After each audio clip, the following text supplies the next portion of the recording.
The fluorescent lights of the convenience store buzzed overhead like angry wasps, casting everything in a sickly yellow glow that made my reflection in the glass door look even more ghostly than I felt. My fingers trembled as I counted the crumpled bills in my palm. $3.47. Not enough for the prenatal vitamins the free clinic had insisted I needed. Not enough for much of anything, really. I pressed my hand against my lower abdomen, feeling the slight swell there beneath my oversized sweater. 4 months along, and I still couldn't quite believe it. The baby had been conceived in what I thought was a reconciliation, one last desperate attempt to save a marriage that had been dying for years. Instead, it had been a farewell I hadn't known I was saying. The divorce papers had arrived 2 weeks later. The night air hit me like a slap when I pushed through the door, October wind cutting through my thin jacket.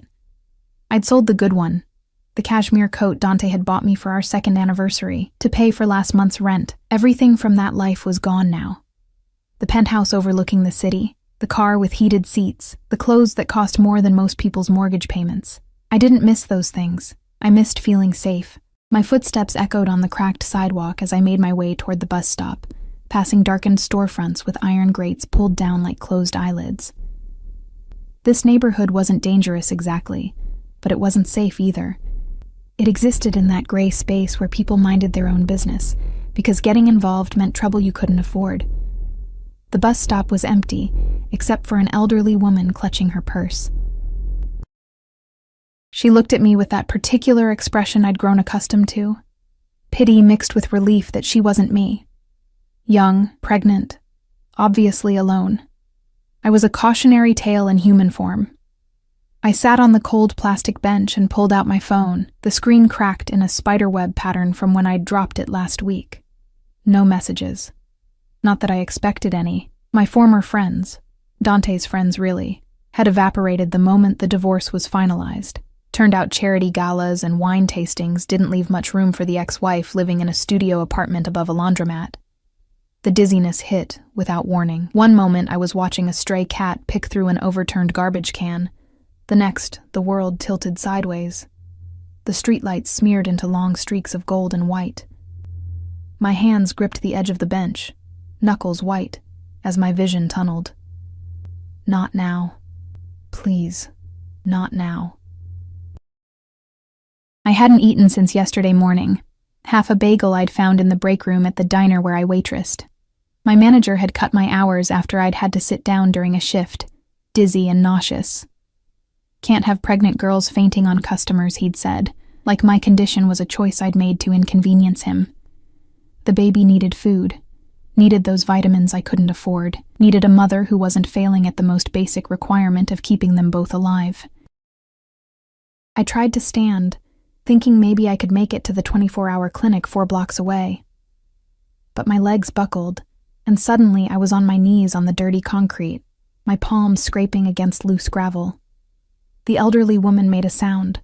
Alarm or disgust, I couldn't tell. But she didn't move to help me. In this neighborhood, you learned not to touch people, not to get involved. Darkness crept in from the edges of my vision like spilled ink. I heard the bus approaching, its brakes squealing, but the sound seemed to come from very far away. My cheek pressed against the cold ground, and I thought absurdly about the baby, about whether they would remember this moment somehow. This feeling of their mother giving up. I hadn't given up. I'd just run out of options. The last thing I heard before everything went black was the screech of tires.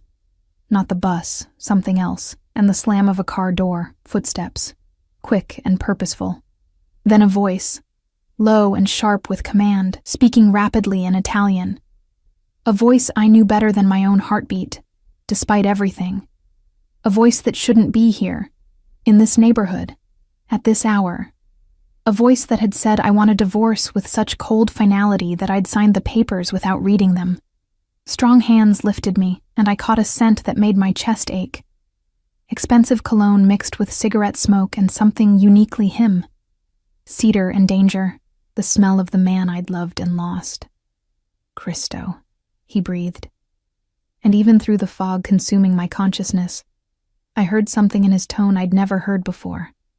Not in 3 years of marriage, not in the 6 months of our courtship. How long? How long has she been like this?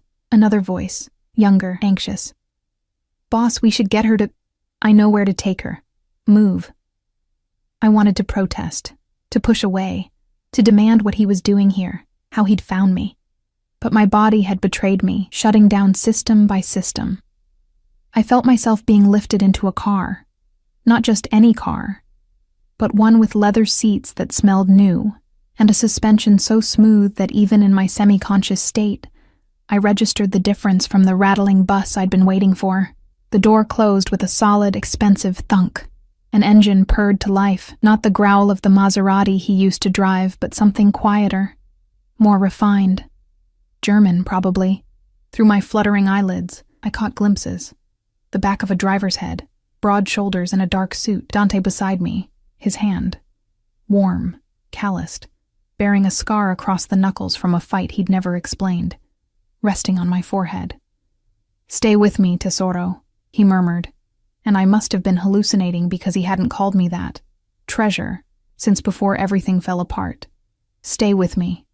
I tried to tell him I wasn't his treasure anymore, that I was nothing to him, just a signature on divorce papers, and a mistake he'd corrected. But the words wouldn't come, and the darkness was so welcoming, so much easier than the constant struggle of the past 3 months, so I let go. Consciousness returned in fragments, like a puzzle assembling itself piece by piece. White ceiling, not water-stained like the one in my apartment.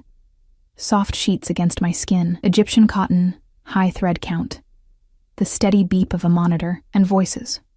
Low and tense, coming from somewhere to my left. "The fuck did you not tell me?" Dante's voice, but different from how I remembered it. Raw, almost desperate. "You said no contact, boss. You were very clear. She's pregnant, Marco. 4 months, the doctor said. That changes everything. With respect, you were the one who wanted the divorce. You said..." "I know what I said."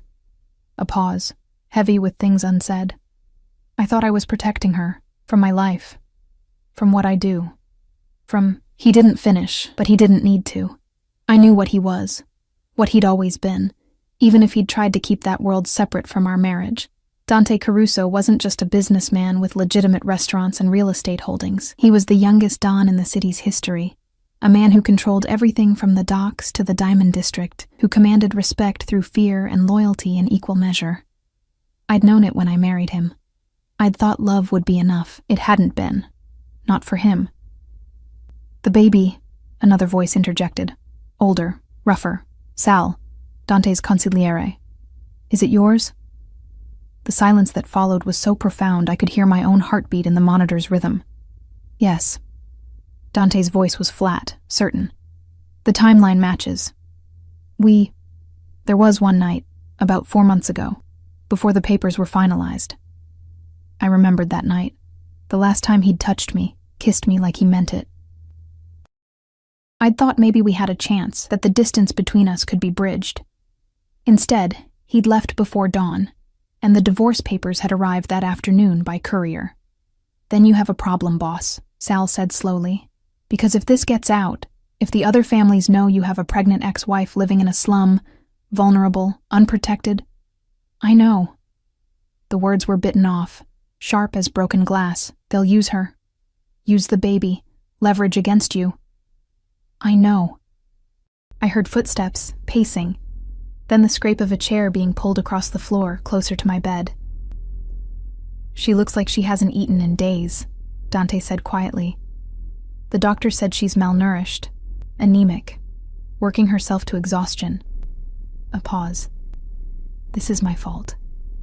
"You did what you thought was right," Sal offered, but there was doubt in his tone. "I did what was safe, for her. I thought if she was away from me, from this life, she could be normal, happy. Find someone who could give her the life she deserved." A bitter laugh. "Instead, I left her to starve in the dark," my chest tightened, tears burning behind my closed eyelids.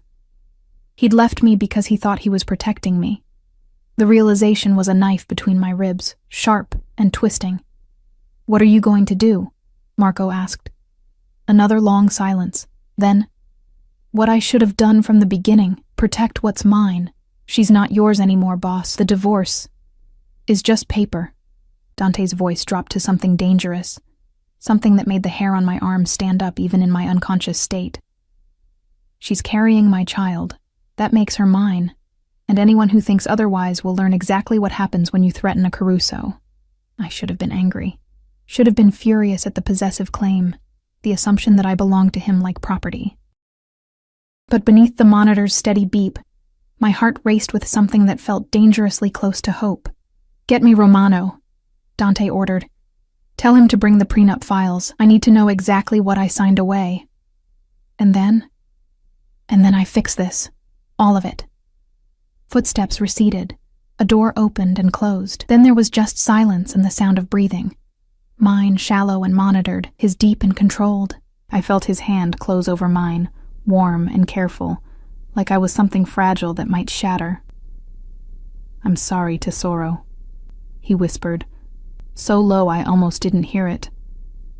"I thought I was setting you free. I didn't know I was leaving you in a cage."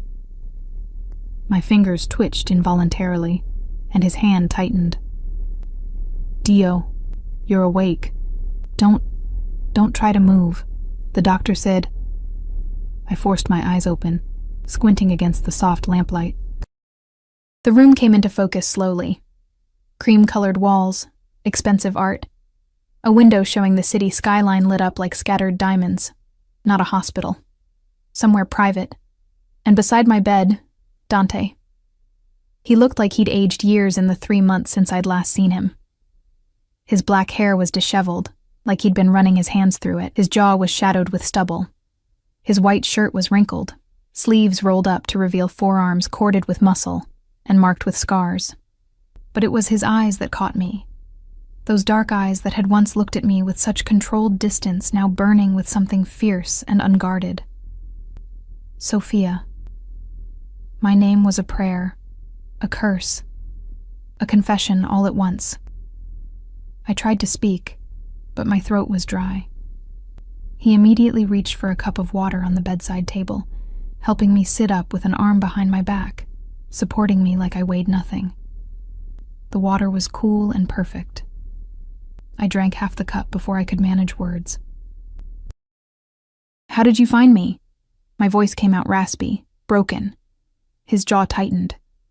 "I've had someone watching you since the divorce was finalized." Anger sparked through the exhaustion. "You've been watching me?" "Protecting you," he corrected. "From a distance. Making sure you were safe." "Safe?" I almost laughed, but it came out as a bitter sound. "I've been living in a studio apartment with water damage and cockroaches. I've been working double shifts for minimum wage. I've been choosing between food and prenatal vitamins. That's your idea of safe?" Something cracked in his expression. "I didn't know. He was supposed to just make sure no one bothered you, that you weren't in danger. He never told me." He stopped, and I saw his hands curl into fists. "He'll be dealt with." The casual way he said it, the promise of violence underlying those words, sent a chill down my spine. This was the Dante I'd tried to forget. The one who solved problems with methods that didn't involve lawyers or negotiations. "Don't," I said, though I wasn't sure why I was protecting someone I didn't even know. "Just don't." He studied me for a long moment, then nodded slowly. "As you wish. But he's off the detail. There is no detail. There's no anything. We're divorced, Dante. You made that very clear. I was wrong. The simple statement hung in the air between us." "You don't get to do this," I said, feeling tears burn hot behind my eyes. "You don't get to leave me, cut me off completely, and then swoop in when it's convenient." "Convenient?" He leaned forward, his face inches from mine, and I could smell the coffee on his breath, see the bloodshot exhaustion in his eyes. "You think finding my ex-wife unconscious on a street corner, pregnant and starving, is convenient? You think discovering I have a child I knew nothing about is convenient?" "I was going to tell you," I whispered. "I tried.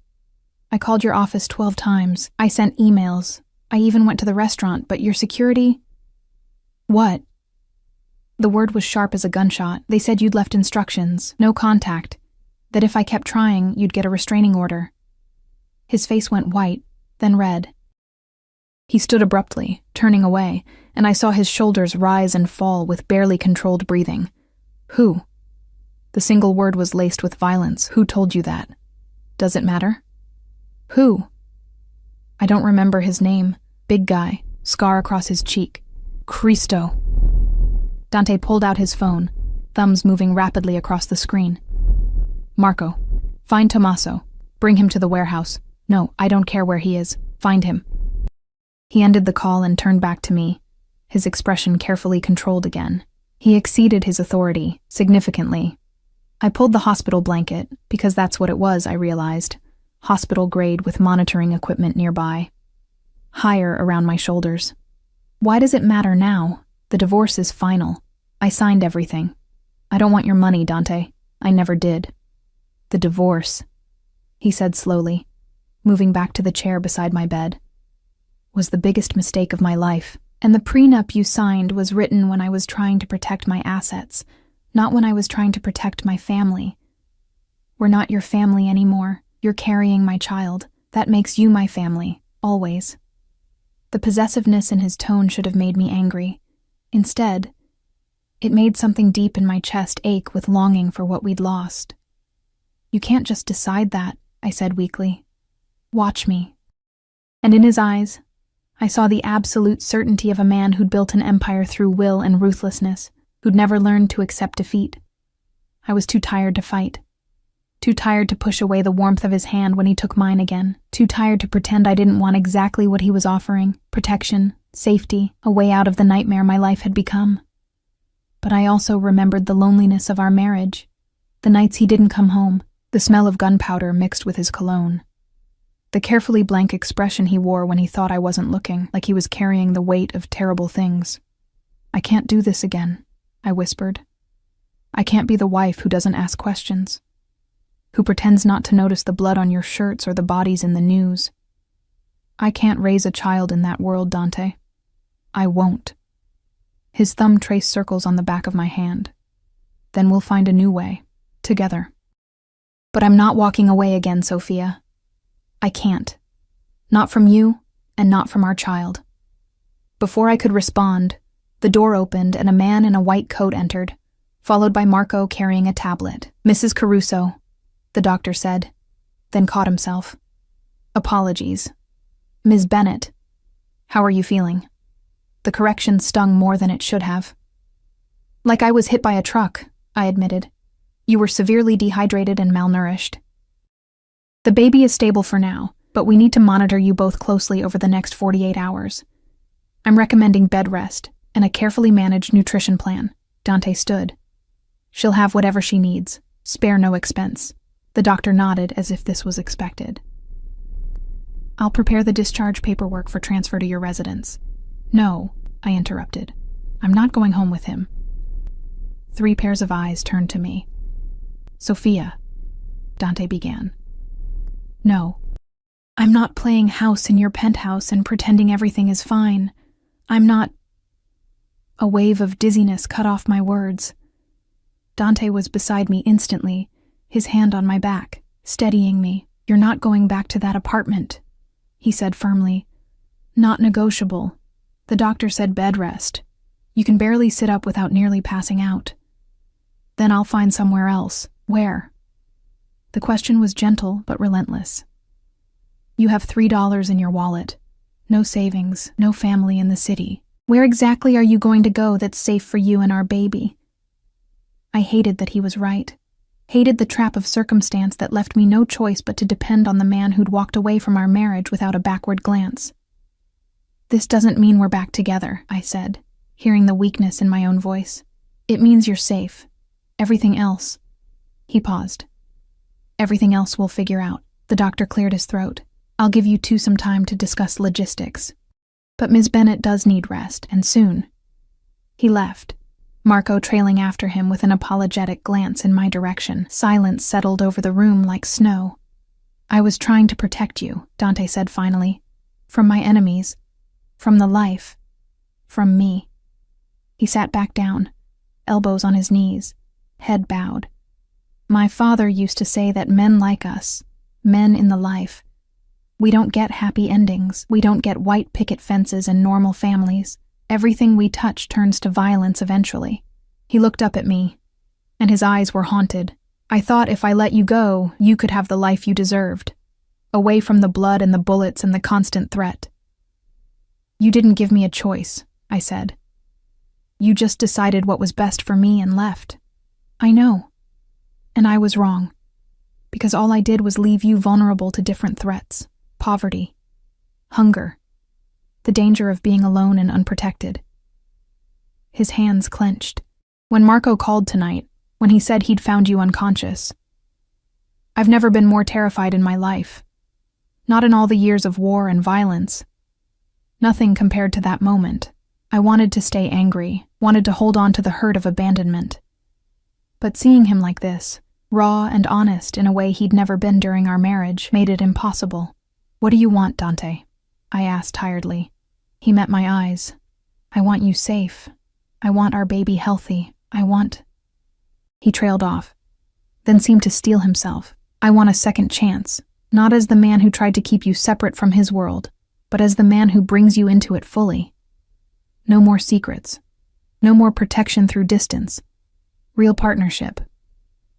You're asking me to be a mafia wife. Actually be one, not just pretend. I'm asking you to be my wife again. To let me protect you the right way, and yes, that means knowing the truth about what I do. About the family business.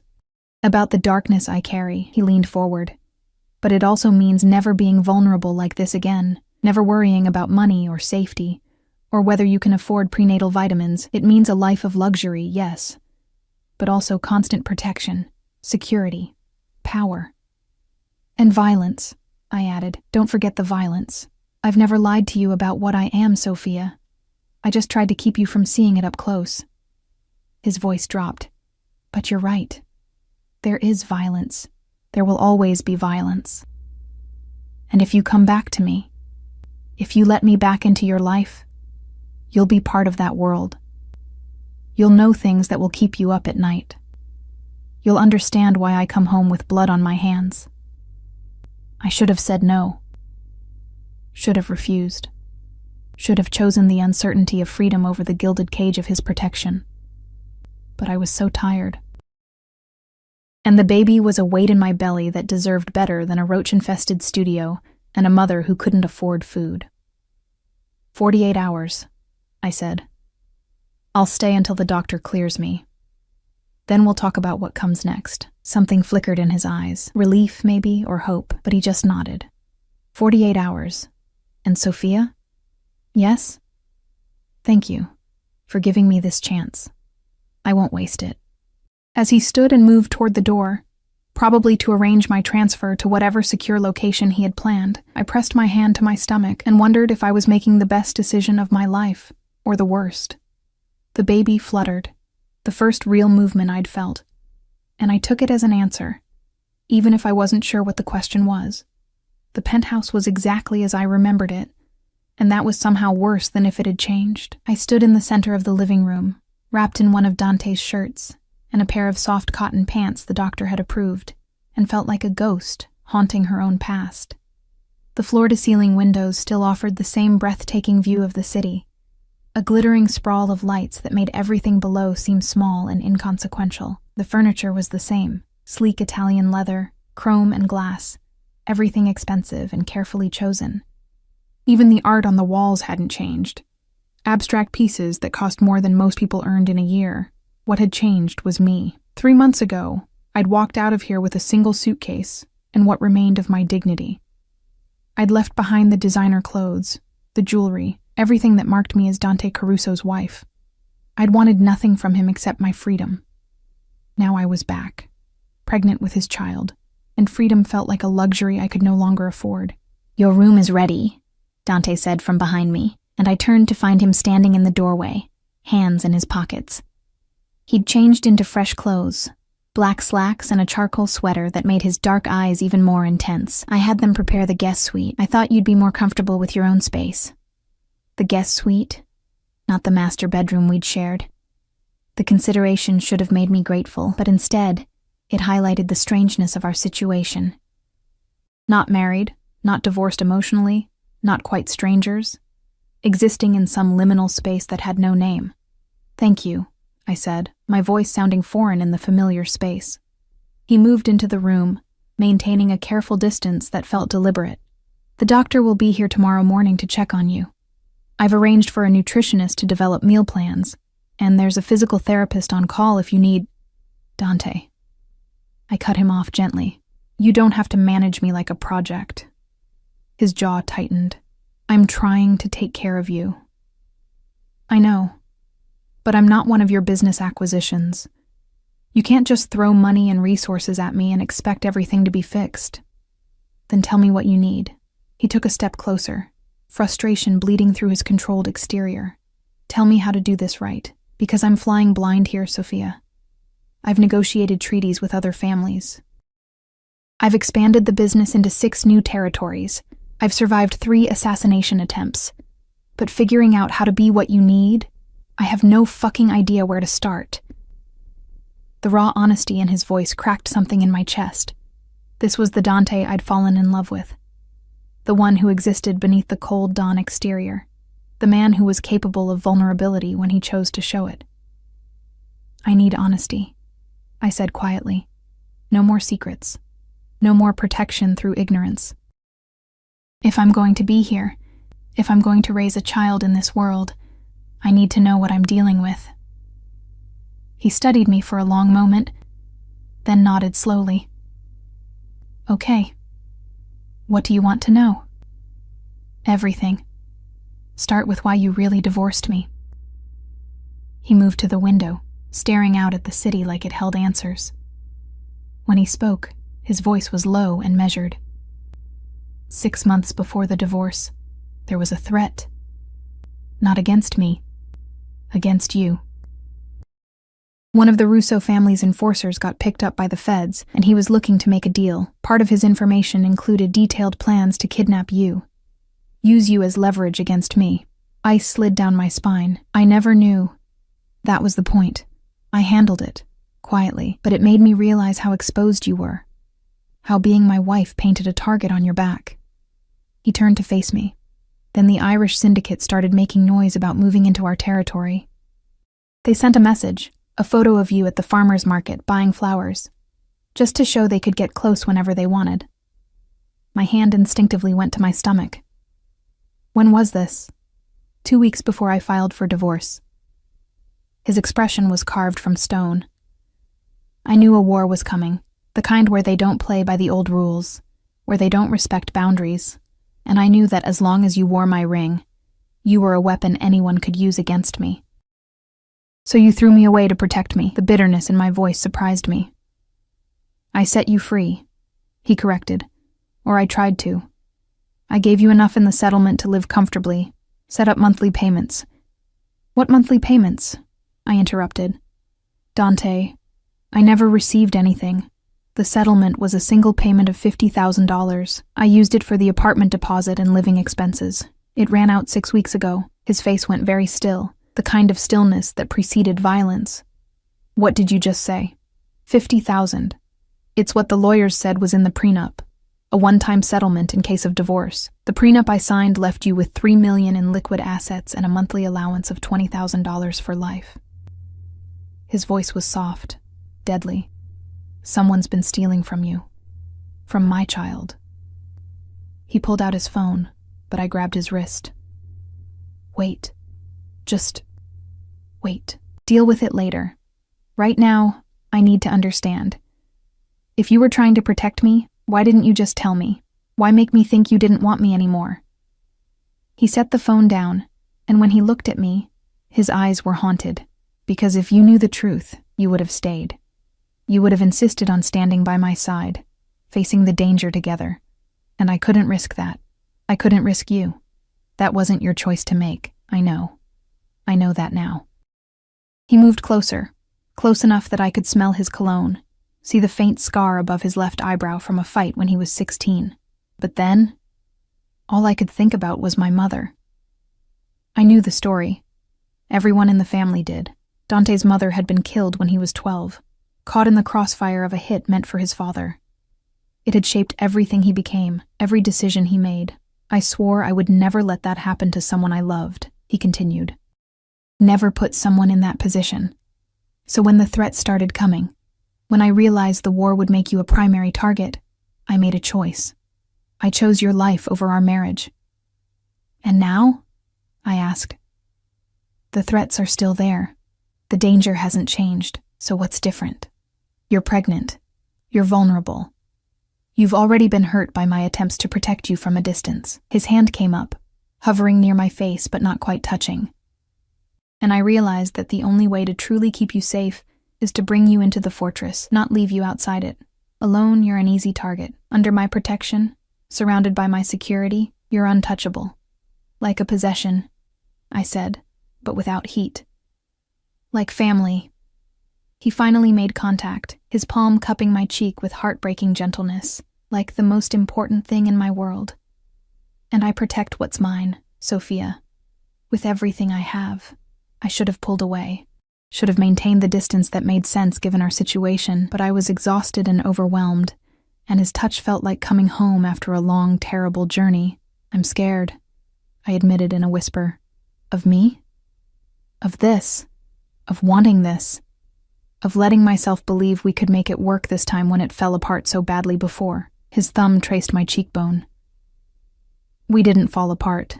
I blew us up to save you. There's a difference. And this time, he leaned forward until his forehead rested against mine. This time, I won't run. No matter what's coming, we face it together. That's my promise. The baby kicked, stronger this time, more insistent, and Dante's eyes widened as he felt it beneath his palm. Was that? Yeah. I placed my hand over his. That's your daughter. Or son. We don't know yet. Something transformed in his expression. A softening that made him look younger, almost vulnerable.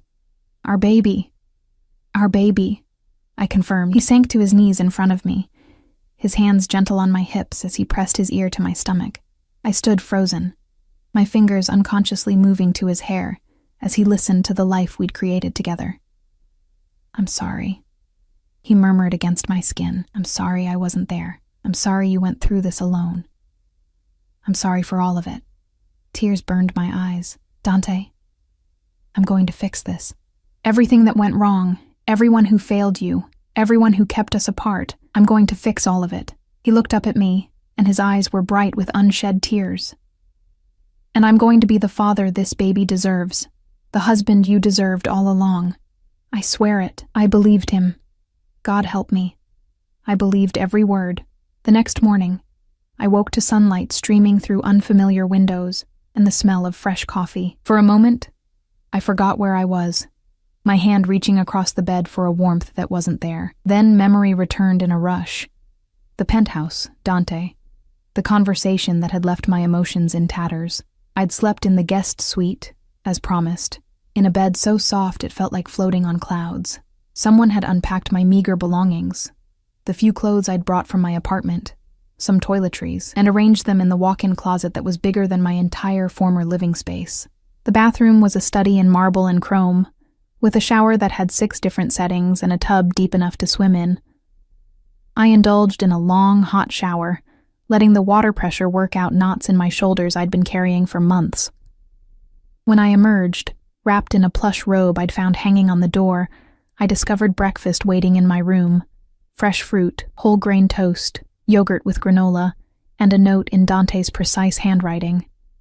Doctor arrives at 10 a.m. Nutritionist at noon.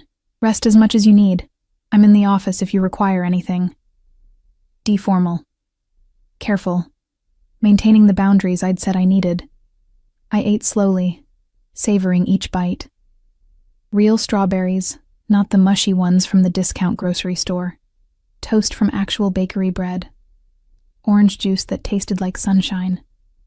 Food I didn't have to steal from work or ration to make last the week. The guilt came with the pleasure. How many pregnant women were struggling the way I had been? How many didn't have a mafia don ready to swoop in and rescue them? I was finishing my coffee when there was a soft knock at the door. Come in, I called, expecting a maid or maybe Marco with some message from Dante. Instead, a woman entered.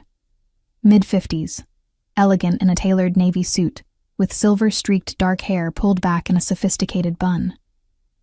Her eyes, sharp and assessing, swept over me with the kind of thorough evaluation that made me suddenly conscious of my borrowed robe and shower-damp hair. "Ms. Bennett," she said in accented English, Italian, like Dante's when he was tired or angry. "I am Gabriella Caruso, Dante's aunt. We have not been formally introduced." I knew who she was. Gabriella Caruso, sister to Dante's late father, was one of the most powerful women in the organization. She controlled the family's legitimate business holdings and served as a bridge between the old world and the new. She'd been at our wedding, a silent presence in black who'd watched me with unreadable eyes. She'd also been conspicuously absent from the divorce proceedings. "Mrs. Caruso," I said, standing on unsteady legs. "I didn't know you were here. I arrived this morning. Dante called me last night with interesting news." She moved into the room with the kind of confidence that came from never being challenged. "You're pregnant, with his child. This complicates things considerably." "I'm aware," I said carefully. She studied me like I was a painting she was considering purchasing. "Are you? I wonder. Do you understand what it means to carry a Caruso heir? The responsibility? The danger?" "I'm learning." She moved to the window, looking out at the city. "When Dante divorced you, I told him he was a fool, that he was repeating his father's mistakes, trying to protect by pushing away instead of pulling close. But he is like all the Caruso men, stubborn, convinced they know best, unable to see that sometimes the greatest strength is in unity, not isolation. I wasn't sure how to respond to that, so I stayed silent. Now you're back," she continued. "Pregnant, vulnerable, and whether you know it or not, you have become the most valuable piece on a very dangerous board. The other families will see you as weakness, as leverage, as an opportunity. Dante said he'd protect me." She turned, and her smile was sharp. "Oh, he will. He'll burn the city down before he lets anyone harm you or that child. But protection comes with a price, Ms. Bennett. It means guards following you everywhere. It means your friends being vetted. It means living in a gilded cage where even your freedom is controlled for your own safety. You're trying to scare me. I'm trying to educate you. There's a difference." She moved closer, her gaze softening slightly. "I don't dislike you, child. In fact, I rather admired you during your marriage. You brought light to Dante's life, made him remember there was more to existence than violence and vendettas, but you were sheltered then, kept separate. If you come back to him now, truly come back, you must be strong. You must understand the rules." "What rules?" "Never show weakness outside these walls. Never trust anyone outside the family completely. Always assume you're being watched, and most importantly," she paused for effect, "never let them see that you're the chink in his armor. Because the moment they know how much you matter, you become the target of every enemy he's ever made." The weight of her words settled over me like a lead blanket. "Why are you telling me this?" I asked. "Because Dante won't. He'll try to shelter you even now, to keep the worst of it from touching you. But that's how people get killed, through ignorance, not malice." She reached out, unexpectedly taking my hand. "Your family now, whether the papers say so or not. That baby makes you family. And family survives by being smart, being strong, and being united." Before I could respond, another knock sounded. Dante entered without waiting for permission, his eyes immediately finding me and then moving to his aunt with an expression that mixed affection and wariness. "Zia Gabriella," he said. "I didn't know you'd arrived. I came to meet your child's mother properly. Something I should have done 3 years ago." She released my hand and moved toward the door. "We'll speak later, Dante. There are business matters that require your attention." "Later," he agreed, and I heard the dismissal in his tone, polite but firm. When she'd gone, he turned to me. "What did she say to you?" "The truth, apparently. More than you've been willing to tell me." His jaw tightened. "She has a tendency to be direct. She said I'd be a target, that the other families would use me against you." "They would try," he corrected, moving closer. but they won't succeed. My security is the best in the city. No one gets to you without going through an army first. That's what I mean, Dante. Do you hear yourself? I need an army just to exist in your world. The baby will need an army. That's not a life. That's a prison. It's protection. It's both. I sat on the edge of the bed, suddenly exhausted despite having just woken up, and I don't know if I'm strong enough for it. He knelt in front of me, taking my hands in his. You are. You're stronger than you know. You survived 3 months alone, working yourself to exhaustion, never giving up. That takes a strength most people don't have. That was desperation, not strength. There's no difference. Desperation is just strength under pressure. His thumbs trace circles on my palms. And you won't be alone this time. You'll have me, my resources, my family. Everything I am is yours to use, Sophia. All the power, all the protection, all the pieces on the board, they're yours. I don't want power. I want safety. For the baby. Then you'll have it. I swear on my father's grave, on everything I've built. No harm will come to our child or to you. The doctor arrived then, breaking the moment. Dr. E. Sarah Chen was young, competent, and clearly accustomed to dealing with Dante's world. She didn't flinch when 2 armed guards escorted her in, didn't question the extraordinary security measures. The examination was thorough. Blood pressure, blood work, ultrasound. Dante stood beside me through all of it, his hand gripping mine when the monitor showed our baby's heartbeat, a strong, steady rhythm that filled the room. Everything looks good, Dr. Chen said, smiling. The baby is measuring right on track for 20 weeks. You're having a girl, by the way. Congratulations. A girl.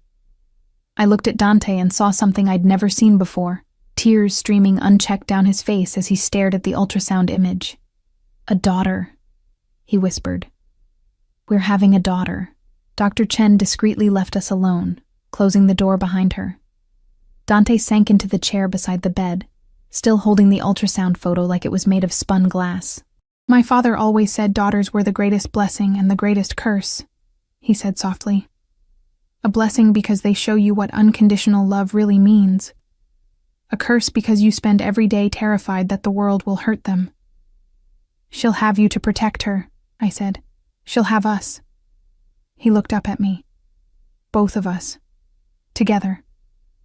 Say you'll stay, Sophia. Not just for 48 hours. Say you'll let me do this right. I should have asked for more time. Should have thought it through carefully. Should have considered all the implications and consequences. But looking at that ultrasound image, at our daughter's tiny profile, I couldn't imagine walking away. Couldn't imagine raising her alone when her father was right here, offering everything he had. I'll stay, I heard myself say. For her. We'll try this your way. The smile that broke across his face was like sunrise after a long, dark night. Thank you, he said, and then he was kissing my hand, my wrist, my forehead. Thank you. I won't let you regret this, I swear it. I hoped he was right.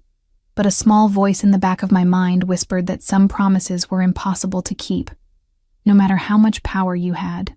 The days blurred together in a strange rhythm that was both foreign and familiar. Mornings brought breakfast in bed, carefully calibrated meals designed by the nutritionist to support the baby's growth. Afternoons meant doctor's appointments, phone calls with Dante's lawyers about the missing settlement money, and long stretches of enforced rest that left me restless and anxious. But it was the evenings that undid me. Dante came home like clockwork at 7, no matter what crisis was unfolding in his empire. He'd shed his jacket and shoulder holster at the door, a concession to my comfort, though I noticed he never went completely unarmed, and joined me for dinner. We'd eat at the small table by the window, talking about safe things, baby names, nursery colors, whether we should find out the sex officially or wait. We already knew we were having a girl, but he liked to pretend we were having normal conversations, making normal decisions. Like we were a normal couple expecting their first child. We weren't normal. We would never be normal. On the 5th night, reality shattered the illusion. I woke to voices, low, urgent, coming from Dante's office down the hall. The clock read 2:47 a.m. I'd fallen asleep on the couch in the living room, a book about pregnancy forgotten on my chest. Dante must have covered me with a blanket when he came home. I should have stayed put, should have gone back to sleep and pretended I hadn't heard anything. Instead, I found myself moving down the hallway, the marble floor cold against my bare feet. The office door was slightly ajar, light spilling into the darkness. I could hear Dante's voice, speaking in rapid Italian, and another man responding. Marco, I thought, found him in the usual place. He didn't even try to run. Good. Dante's voice was ice. What did he say when you told him why he was being brought in? Started begging. Said it was orders from higher up, that he was just following protocol. Whose orders? A pause. Then, he claims it came from you, boss. Said you told him to cut off all contact, to make sure she couldn't reach you no matter what. The sound that came from Dante was inhuman. Pure rage given voice. Something crashed. Glass shattering. I gave no such order. I said to watch her discreetly, to keep her safe. Not to isolate her. Not to steal from her. Not to let her fucking starve while my child grew inside her. I know, boss. We all know.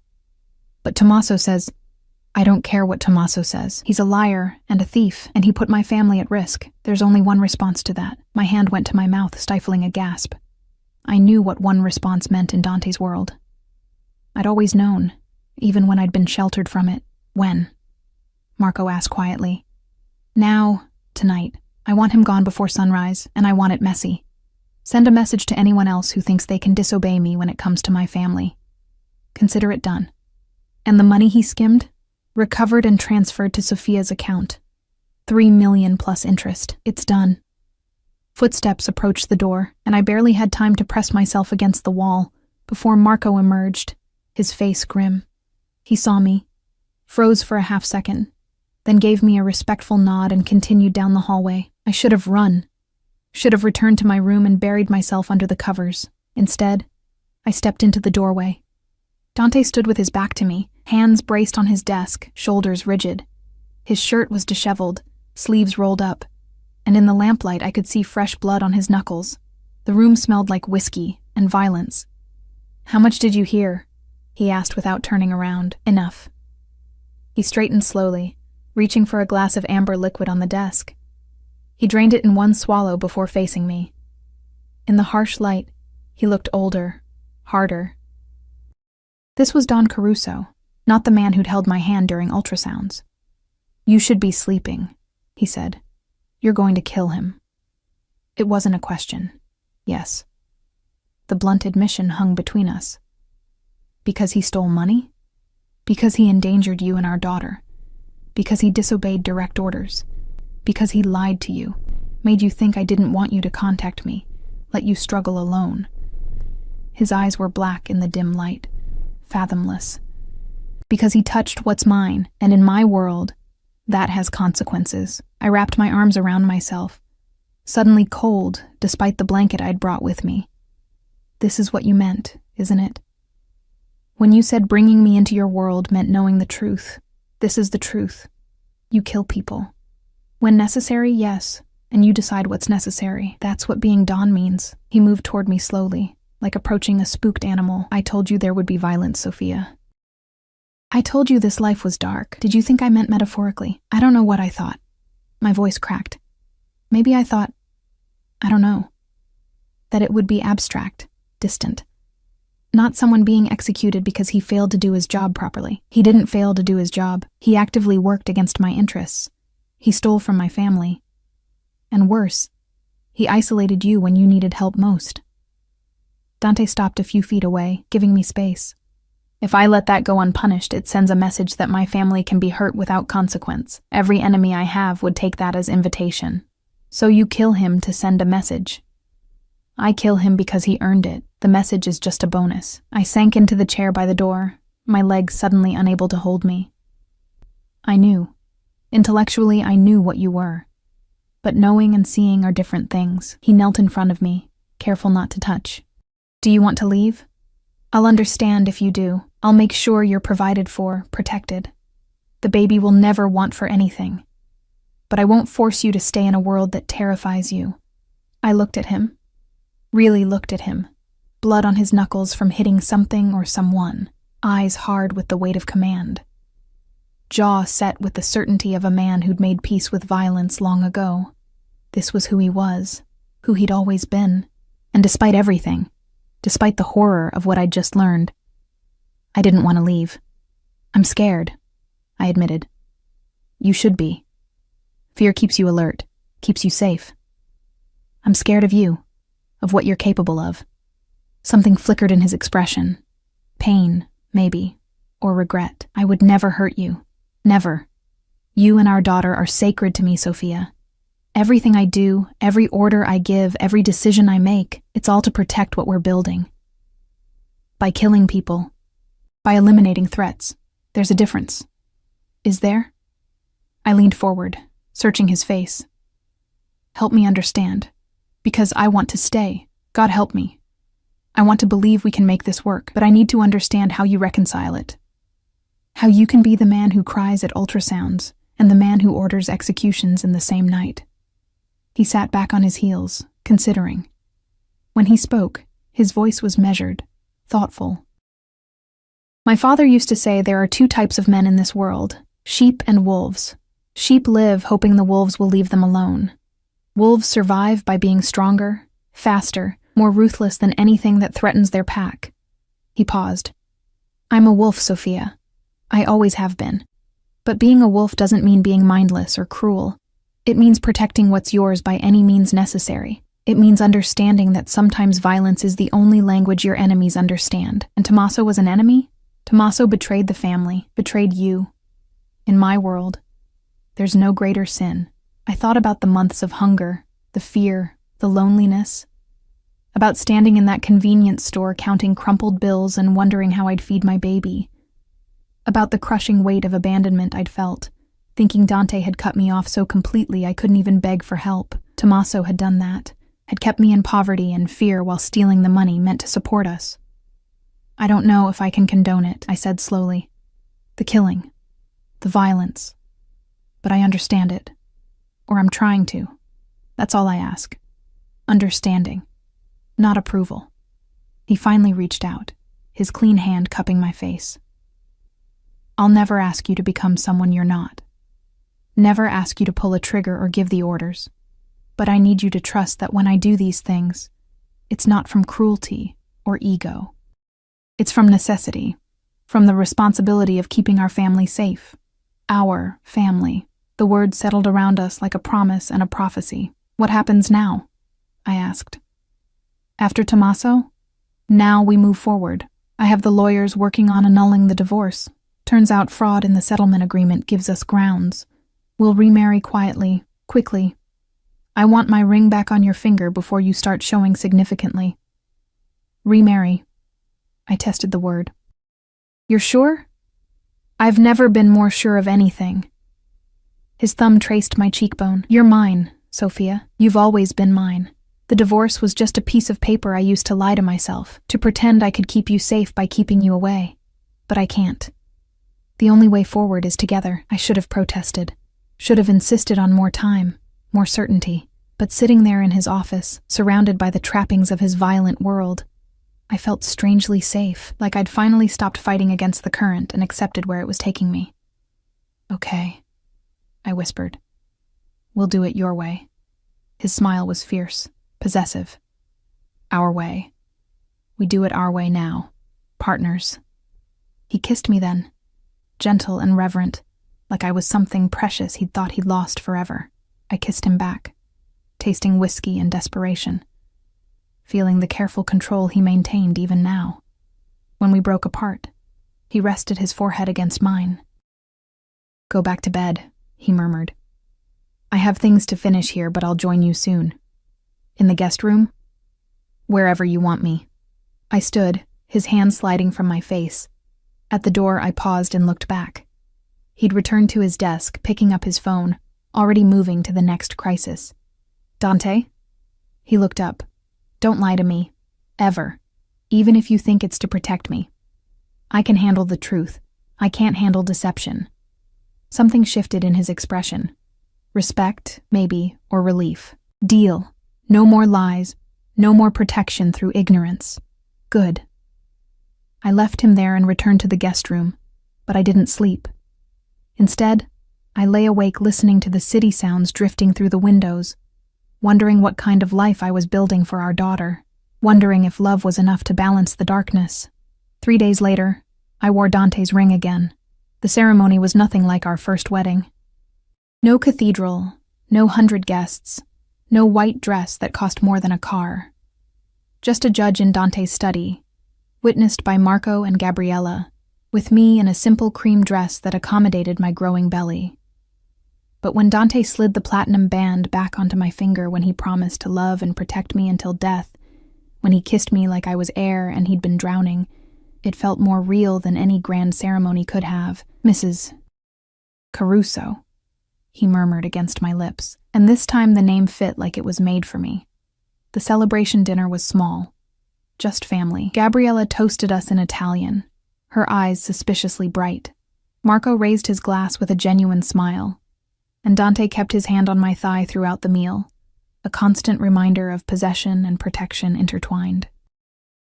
Later, in the master bedroom, our bedroom now, he undressed me with reverent hands, tracing the changes in my body with something like wonder.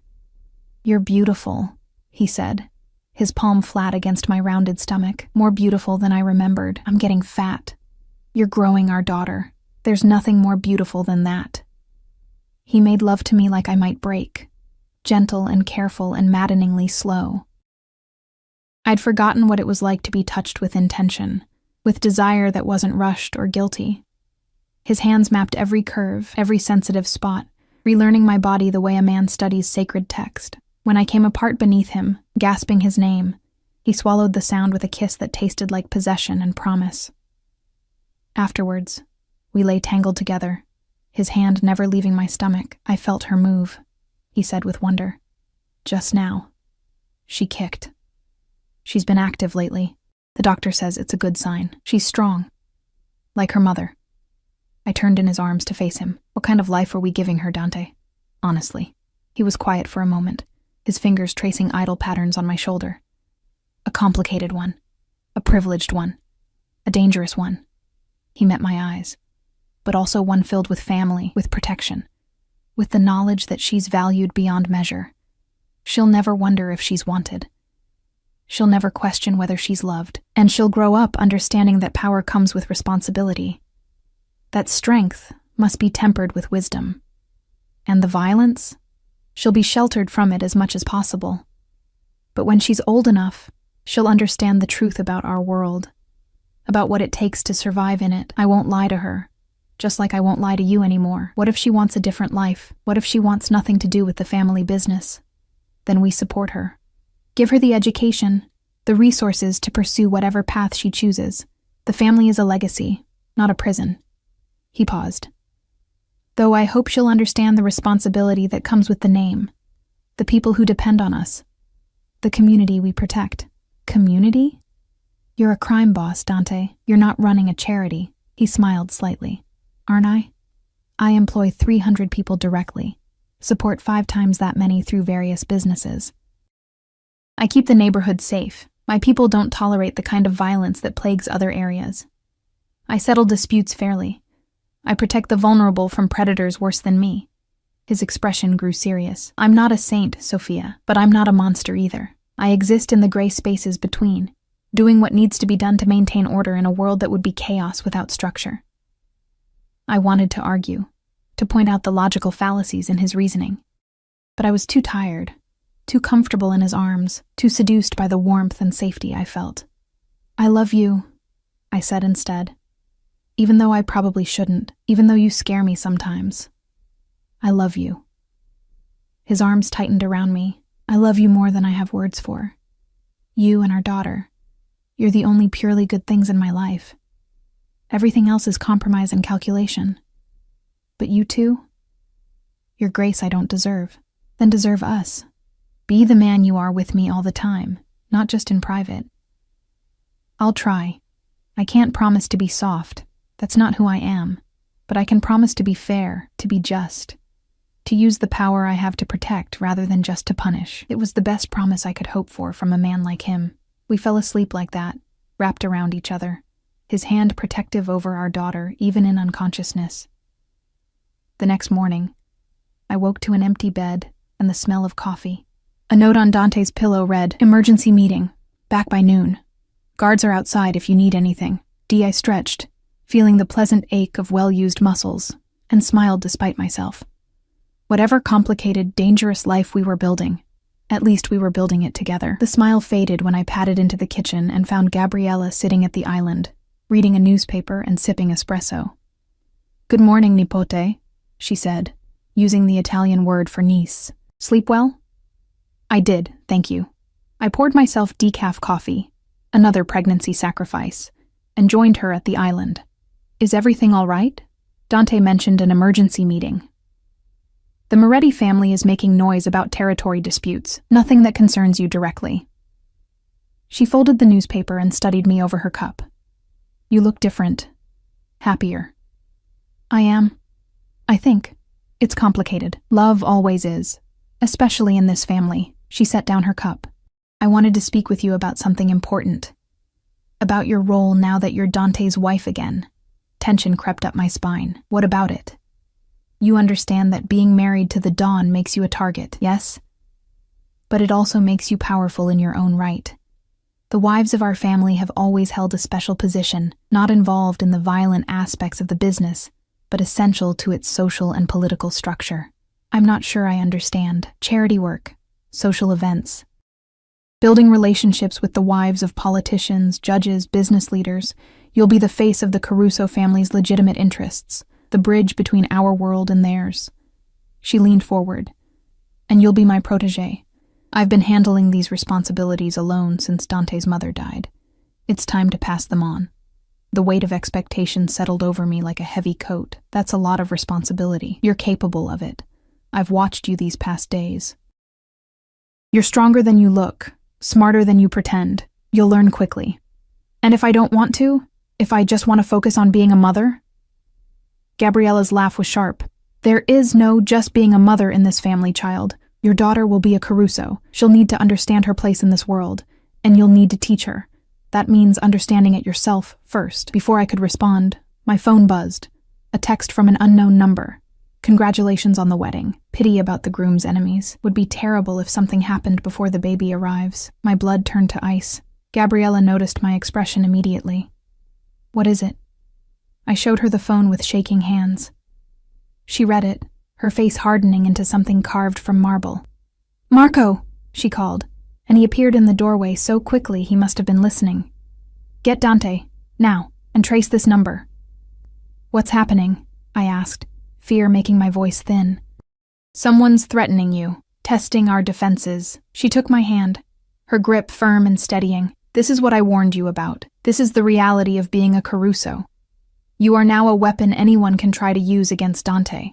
My other hand went to my stomach, protective. "The baby will be fine. We'll increase security. Dante will hunt down whoever sent this and make an example of them." Her eyes were steel. "But you need to understand, Sophia. This won't be the last threat. There will always be someone trying to get to Dante through you. The question is, are you strong enough to stand firm in the face of it?" I thought about the past months, about surviving alone, about choosing to come back to this world knowing the dangers. "I'm strong enough," I said, and meant it, "but I need to learn. Need to understand how to protect myself. Protect her." Gabriella's smile was sharp and approving. "Good. Then your education begins now. First lesson. Never show fear. Even when you're terrified, especially when you're terrified, you show nothing but steel. Because in our world, fear is blood in the water and the sharks will circle." The door burst open, and Dante entered like a storm, his face a mask of cold fury. "Let me see it." I handed him the phone. I watched the muscle in his jaw tick as he read the message, watched his knuckles turn white around the device. "Marco, I want everyone who has this number. I want to know where it was purchased, who activated it, every call and text it's ever made." His voice was deadly calm. "And I want double the security detail on Sophia. No one gets within 100 feet of her without being vetted 6 ways." "Already done, boss. The number's a burner, but we're working on triangulating the location it was sent from." Dante came to me, pulling me against his chest with a fierceness that stole my breath. "Are you all right? Did they say anything else? Call you?" "Just the text. I'm okay. We're okay. You're not okay. You're being threatened." He pulled back to look at me, his eyes wild. "This is exactly what I was trying to prevent. Why I pushed you away. This is what happens when people know you matter to me. Dante, I should never have brought you back. Should have kept you separate, safe." I grabbed his face, forcing him to focus on me. "Stop. Stop blaming yourself. I chose to come back. I chose this life. And I'm not running because some coward sent a threatening text. You don't understand what they're capable of. Then teach me. Show me, but don't you dare try to push me away again. We're past that." I pressed his hand to my stomach. "She needs both of us. United. Strong. Not separated by your fears."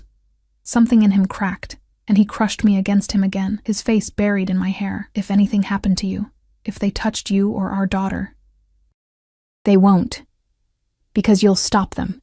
And I'll be smart and careful and listen to your security protocols. We'll handle this together." Gabriella cleared her throat delicately. "Dante, you need to make a statement. Show strength. Let them know that threatening your family was a fatal mistake." He pulled back, his expression shifting from fear to cold calculation. "Call a meeting. All the families. Tonight. It's time they remembered who runs this city." "And Sophia?" Gabriella asked. Dante looked at me, conflict clear in his eyes. "Stays here. Protected. Surrounded by guards." "No," I said firmly. "I go with you." "Absolutely not. These meetings can turn violent. I won't risk. If I'm going to be your wife, truly be your wife in this world, then I need to be seen. Need to show them I'm not afraid, that we're united." I lifted my chin. "You said partnership. This is what that means." Gabriella nodded approvingly. "The girl is right. Hiding her makes her look weak. Bring her. Let them see that the Caruso family stands together."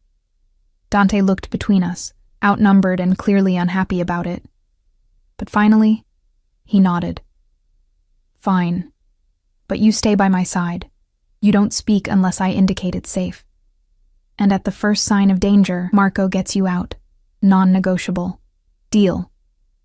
He pulled me close one more time, pressing a kiss to my forehead. "You're going to be the death of me, Tesoro. Or the making of you," I countered. His laugh was rough but genuine. "That too." The conference room was located in the back of Dante's flagship restaurant, behind a door marked private, that led down a narrow staircase into what had once been wine cellars. Now it served a different purpose, a neutral ground where the 5 families could meet without fear of surveillance or interruption. I'd never been here before. During our first marriage, Dante had kept this part of his life completely separate.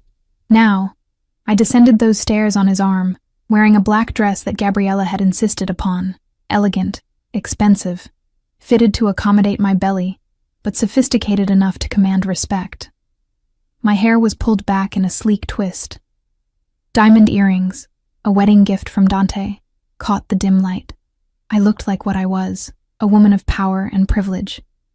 I felt like an imposter. "Remember," Dante murmured as we reached the bottom of the stairs. "You're not here to negotiate or participate. You're here to be seen, to show them that my family is untouchable, unified, that threatening you means war with me." "I understand." His hand tightened on mine. "If anything happens, Marco will get me out. You've told me 6 times." A ghost of a smile touched his lips. 7 now. The door opened, revealing a long table surrounded by men in expensive suits. I recognized some of them from wedding photos, charity events during my first marriage. The heads of the other major families, their consiglieri, their most trusted captains. 15 men total, all of whom turned to stare as we entered. The room went silent. Dante led me to the head of the table, where 2 chairs waited. He held mine until I sat, then took his own seat, his body angled slightly toward me, protective even in posture. "Gentlemen," he said, his voice cutting through the silence like a blade, "thank you for coming on short notice. I'm sure you're all wondering why I called this meeting. We heard you got remarried," said Vincent Moretti, head of the family that controlled the docks. He was in his 60s, silver-haired and sharp-eyed, Congratulations are in order, I suppose, though marrying the same woman twice seems excessive. A few chuckles around the table. Dante didn't smile. My personal life isn't why we're here. This morning, my wife received a threatening text message. Someone felt it appropriate to make veiled threats against her and our unborn child.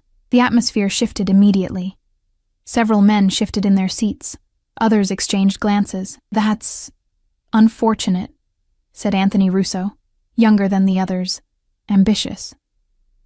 But surely you don't think anyone at this table.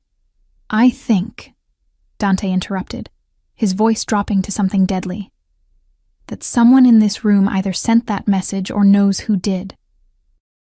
And I'm here to make something absolutely clear. My family is off limits, completely, untouchably, off limits.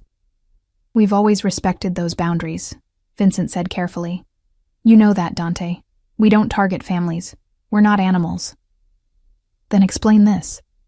Marco stepped forward, placing a tablet on the table. The threatening message was displayed, along with technical data I didn't understand. The number was purchased using an account linked to one of the Moretti dock operations. The message was sent from a cell tower in your territory, Vincent. Vincent's face darkened. That doesn't mean... It means someone in your organization threatened my wife, my pregnant wife, my daughter. Dante's voice was still calm, but I could feel the violence coiled beneath it like a snake ready to strike. Now, I'm going to give you the benefit of the doubt.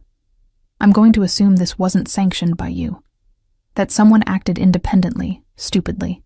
So I'm offering you a chance to handle this internally, find who did it, and deliver them to me. You have 48 hours. And if I refuse? Vincent's pride was showing. If I tell you to handle your own security problems? Then I assume you sanctioned the threat, which means you declared war on the Caruso family, and we both know how that ends. The tension in the room was thick enough to choke on. I kept my expression neutral, my hands folded in my lap, every muscle screaming at me to run. You can't threaten the entire Moretti family over a text message, Anthony Russo interjected. That's an overreaction, Dante's eyes cut to him. Is it? Tell me, Anthony, if someone threatened your wife, your children, what would you do? Would you consider it an overreaction to protect them? Anthony's jaw tightened. He had 3 children, all young. The point landed. This isn't about a text message, Dante continued, addressing the room. This is about respect, about the lines we don't cross. My wife is not a piece in your games. My daughter is not leverage. They are sacred. And anyone who forgets that will learn exactly how far I'm willing to go to protect what's mine. He stood, and I rose with him automatically. His hand found the small of my back, steady and possessive. 48 hours, Vincent. After that, I start making examples. And I promise you, you won't like how I choose to illustrate my point. We turned to leave, and I felt every eye in the room tracking us. My heart hammered against my ribs, but I kept my chin up, my steps steady. Gabriella's words echoed in my mind. Never show fear. We were halfway up the stairs when I heard Vincent's voice. Dante, wait. Dante stopped but didn't turn around. Yes. You have my word. If someone in my organization sent that message, I'll find them, and I'll deliver them personally. See that you do. We continued up the stairs and out through the restaurant. The evening crowd was in full swing. Couples at candlelit tables, the sound of laughter and clinking glasses. Normal people living normal lives, oblivious to the violent negotiations happening beneath their feet. The car was waiting outside, Marco at the wheel, 2 additional SUVs full of security flanking us. Dante helped me into the back seat, then slid in beside me. The door closed with a solid thunk, sealing us in. For a long moment, neither of us spoke. Then I started shaking. Hey! Dante pulled me against him immediately. You're safe. You did perfectly. You were incredible. I thought, when that Anthony guy challenged you, I thought it was going to turn violent. It might have, if you weren't there. But they're not going to start a war in front of a pregnant woman. It's bad optics, even for them. His hand stroked my hair. You gave me leverage just by being present. Reminded them all that this isn't abstract. That my family is real, human, deserving of the protection they demand for their own. Vincent will really find who sent the message? He will. Because if he doesn't, I'll dismantle his organization piece by piece until I find the person myself. And he knows I'm capable of it. I pulled back to look at him. And then what? When you find them? His expression hardened. Then they face the consequences of threatening a Caruso. There's no ambiguity in my world, Sophia. No second chances for something like this. You make an example, or you invite more attempts, more death, more justice. There's a difference. I wasn't sure I agreed, but I was too exhausted to argue. The adrenaline was wearing off, leaving me shaky and drained. Take me home, I said quietly. Please. I just want to go home. His arms tightened around me, already on our way. The next day brought a different kind of terror. Nursery shopping. Gabriella had declared that the empty bedroom next to the master suite needed to be transformed immediately, and she'd taken it upon herself to coordinate the effort, which meant I found myself in the city's most exclusive baby boutique, surrounded by impossibly expensive cribs and designer diaper bags, while Gabriella held court like a general planning a campaign. The crib must be Italian, she was saying to the overwhelmed sales associate. Handcrafted, naturally, and the bedding, nothing synthetic. Only organic cotton with at least an 800 thread count, for a baby, I interjected weakly. Who will spit up on it? Gabriella waved this away. A Caruso baby. There's a difference. I caught Dante's eye across the showroom where he was examining a rocking chair, with the intensity most men reserved for cars. He gave me a sympathetic smile but didn't intervene. Coward. My phone buzzed. A text from an unknown number. Did you really think he could protect you? You're already dead. You just don't know it yet. The boutique spun around me. The phone slipped from my nerveless fingers, clattering on the polished floor. Dante was beside me instantly. What? What is it? He picked up the phone, read the message, and his face went absolutely white. Then red. Then settled into something I'd never seen before. Pure, incandescent rage. Marco. The word was a whip crack. Get her to the car. Now. Full lockdown protocol. Dante. Now. Arms surrounded me. Not Dante's, Marco's, and I was being hustled toward the exit. Behind me, I heard Gabriella's sharp voice. Dante's snarled orders into his phone. The boutique erupted into controlled chaos. The car was running, door open. Marco practically lifted me inside, throwing himself in after me. The door slammed. We were moving before I could process what was happening. Where are we going? I managed. Safe house, boss's orders. You'll stay there until the threat is neutralized. What about Dante? He's handling it. Marco. I'm sorry, Mrs. Caruso. Those are my orders. Keep you safe. Nothing else matters.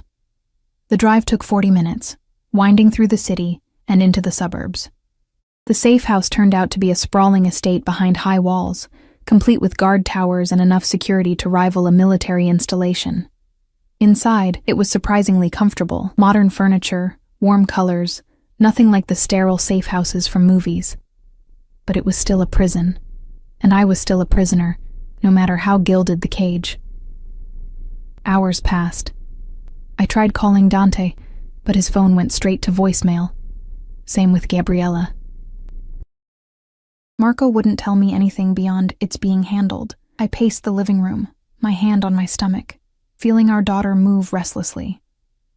She could sense my agitation, the fear I was trying to control. "I'm sorry, baby girl," I whispered. "I'm so sorry this is the world you're being born into." She kicked, hard, as if in response. The door opened and Dante entered like a storm. His white shirt was spattered with blood. Not his own, I noted with sick relief. His knuckles were raw. His eyes were wild. "Are you hurt?" His hands were on me immediately, checking, assessing. "Did anyone approach you? Say anything? The phone. Where's the phone?" "I'm fine. We're fine. Marco got me out." I caught his face in my hands, forcing him to focus. "Breathe. Look at me. We're safe." Some of the wildness faded from his eyes. He pulled me against him with bruising force, his face buried in my hair. I thought, when I saw that message, all I could think was that I'd failed you again. that they'd gotten to you. Who sent it? Moretti's nephew. Ambitious little shit who thought threatening you would force Vincent to back away from the truce, create an opening for him to take over. Dante's voice was muffled against my hair. He was wrong. Where is he now? Gone. Dealt with. Vincent delivered him personally, as promised. Then helped me make sure the message was clear. I pulled back to look at him. You killed him. Yes. Just like that. Just like that. His eyes were hard, unapologetic. He threatened my wife, my daughter. There's no debate, no trial, no second chances for that. There's only one response, and I delivered it. I should have been horrified, should have pulled away, demanded he leave, told him I couldn't live like this. Instead, I felt a dark, primal satisfaction. He'd protected us, removed the threat, done what needed to be done. Okay, I said quietly. He blinked. Okay, you protected your family. I don't like it. I understand, but I understand. Something shifted in his expression. Relief mixed with wonder. You're not afraid of me? I'm terrified of you, but I also trust you. Those things can coexist. I touched his blood-stained shirt carefully. Go clean up. You're scaring the baby with all that blood. His laugh was surprised and genuine. You're incredible. You know that? I'm pragmatic. There's a difference. I pushed him gently toward the bathroom. Go, shower. We'll talk more when you don't look like an extra from a horror movie. He went, but not before kissing me, hard and possessive and desperate. While the shower ran, I sank onto the couch and finally let myself feel the fear I'd been holding back. My hands shook. My breath came in short gasps. The baby kicked anxiously, responding to my distress. This was my life now. Threats and violence and blood on white shirts. Security details and safe houses and watching my husband kill to protect us. I should have run. Should have demanded to leave, to find somewhere safe and normal. But where was safe when you carried a Caruso heir? Where was normal when the man you loved was a mafia don? Dante emerged from the bathroom in clean clothes. His hair damp. The blood washed away. He came to me immediately, pulling me against his chest. We're leaving the city, he said quietly. For a while. Until things settle. I have a property upstate, completely secure, off the grid. You'll be safe there. We both will. What about your business? Marco can handle things. Gabriella, too. Right now, nothing matters except keeping you and our daughter safe until she's born. His hand splayed across my stomach. I won't risk either of you. Not for power, not for pride, not for anything. How long? As long as it takes. Months, if necessary. We'll come back when I'm certain every threat has been eliminated. Every loose end tied up. He tilted my face up to his. I know it's not what you wanted. I know you're scared. But I'm not giving anyone another chance to hurt you. I thought about the cramped apartment, the loneliness, the fear of those months alone. Then I thought about this.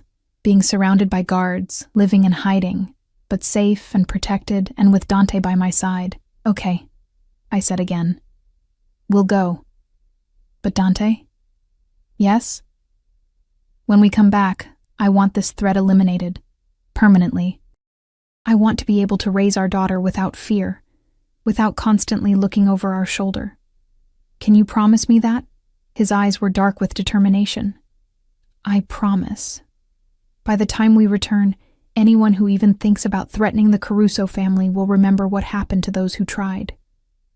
We'll have peace, Sophia. Whatever it costs, we'll have peace. I believed him. And that scared me more than the threats, more than the violence, more than anything else.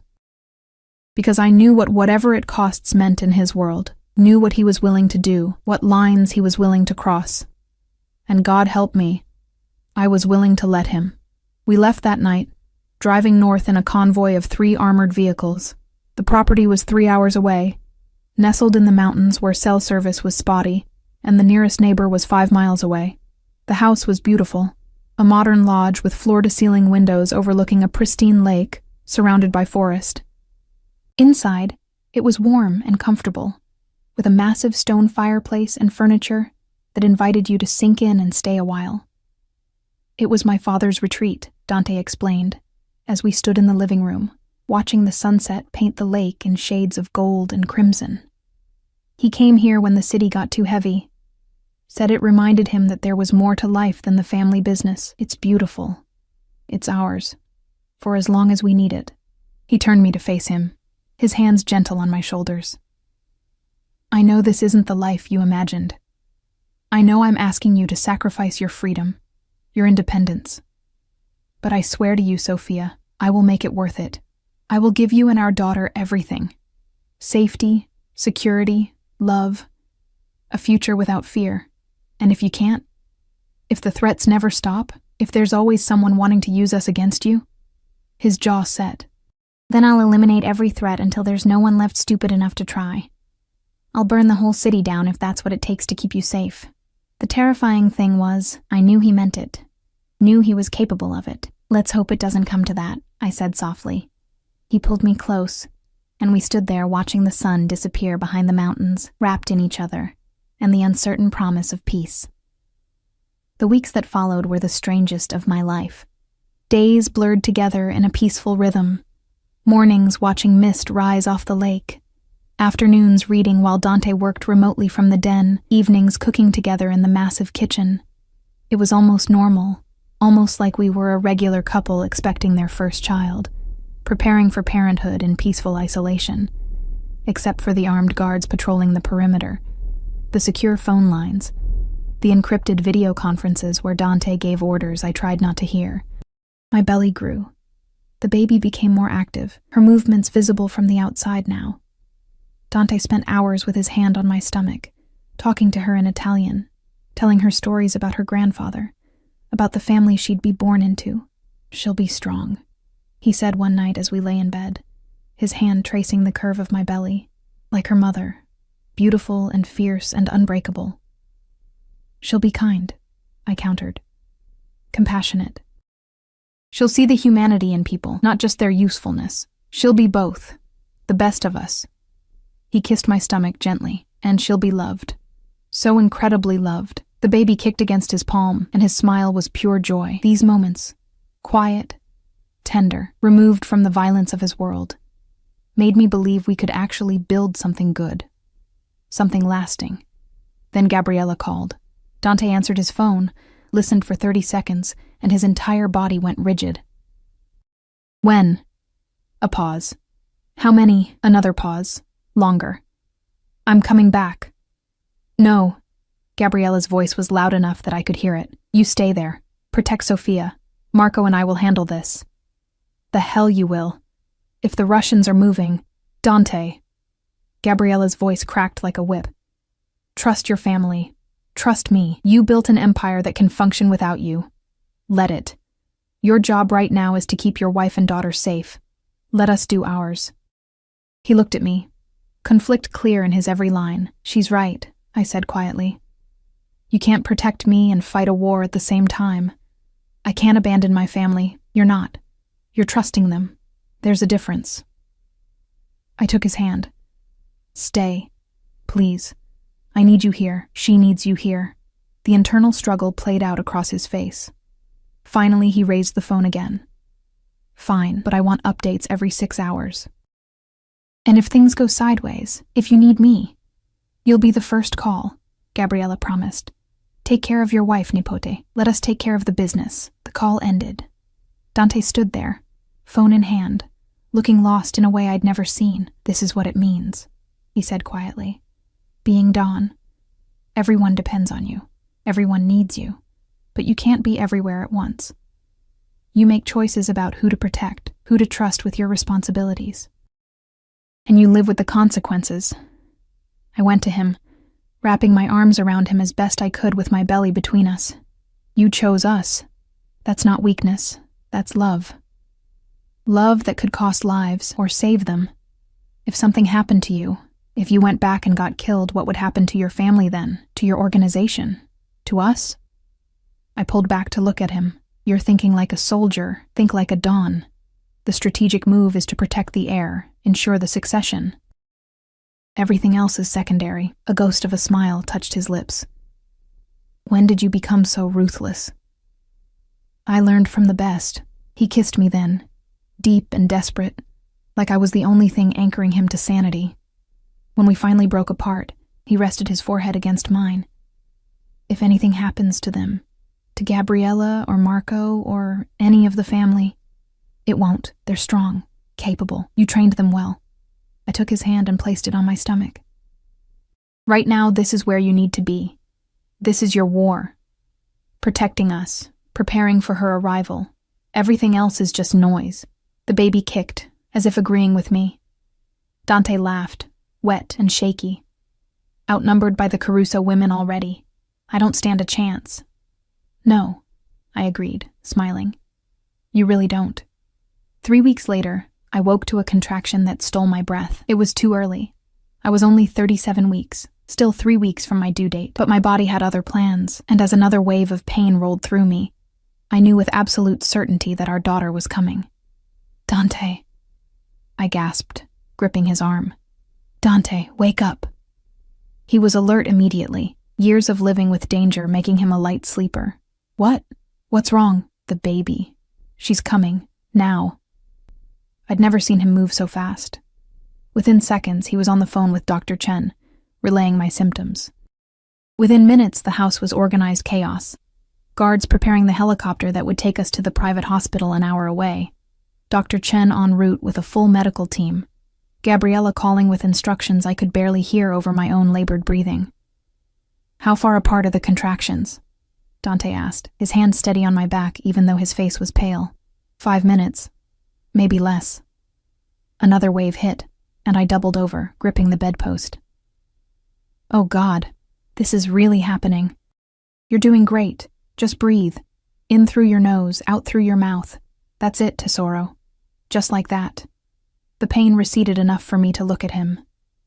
You're terrified. Absolutely fucking terrified, he admitted.